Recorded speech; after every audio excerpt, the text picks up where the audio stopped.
Thank you very much, Lai, for your words.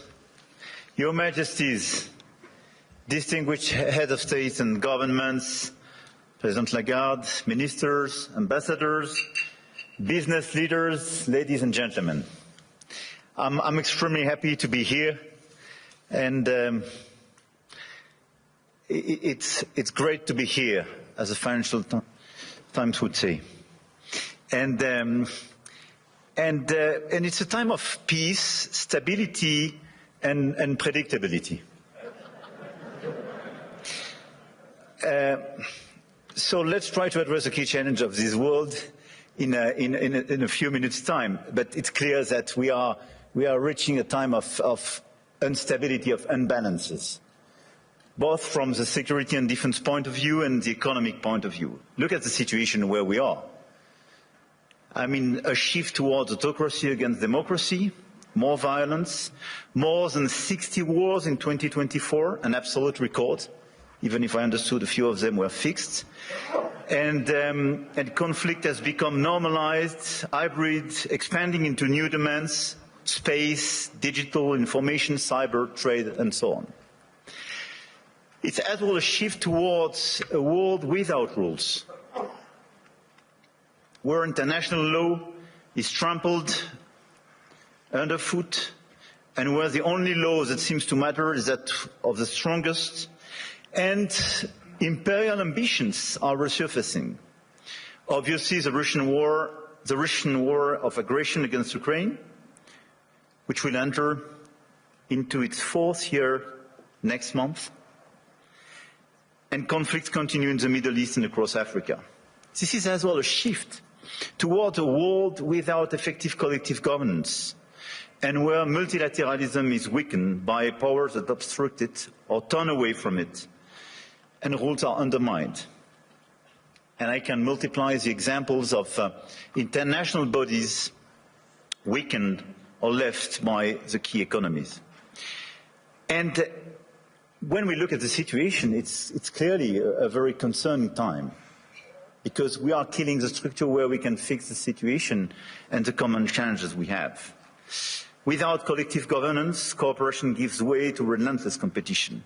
Competition from the United States of America through trade agreements that undermine our export interests, demand maximum concessions, and openly aim to weaken and subordinate Europe, combined with an endless accumulation of new tariffs that are fundamentally unacceptable, even more so when they are used as leverage against territorial sovereignty. And competition from China, where massive excess capacities or distortive practices threaten to overwhelm entire industrial and commercial sectors. Export control has become more dangerous new tools, destabilizing global trade and the international system. And the answer, in order to fix this issue, is more cooperation and building new approaches. And it's clearly building more economic sovereignty and strategic autonomy, especially for the Europeans, which is for me the core answer. In this context, I want to exclude 2 approaches. The first approach would be to passively accept the law of the strongest, leading to vassalization and bloc politics. I think accepting a sort of new colonial approach doesn't make sense. And all the head of state and government and business leaders, which would be too complacent with such an approach, will take a huge responsibility. The second will be to adopt a purely moral posture, limiting ourselves to commentary. That path would condemn us to marginalization and powerlessness.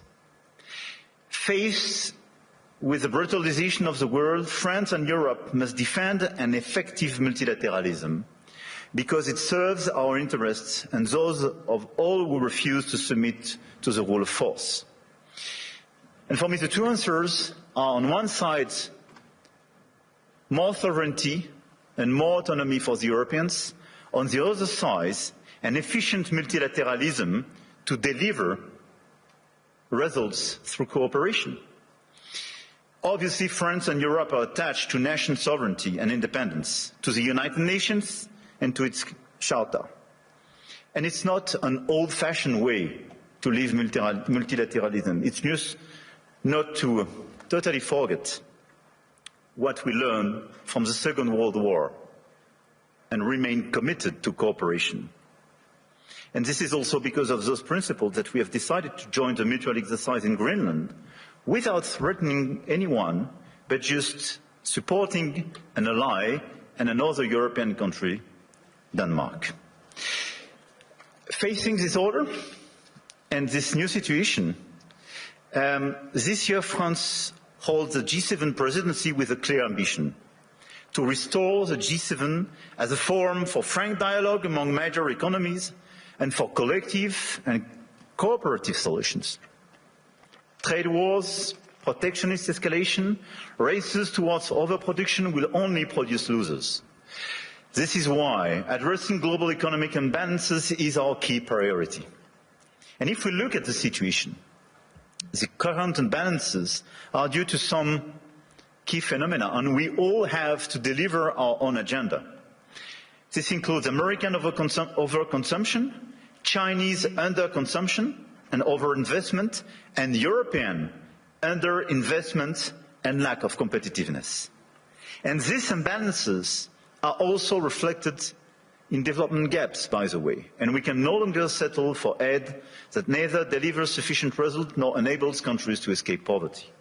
So our objective through the G7 is to demonstrate that the world's major powers are still capable of reaching a shared diagnosis of the global economy and committing to concrete actions. Cooperating is not about blaming others.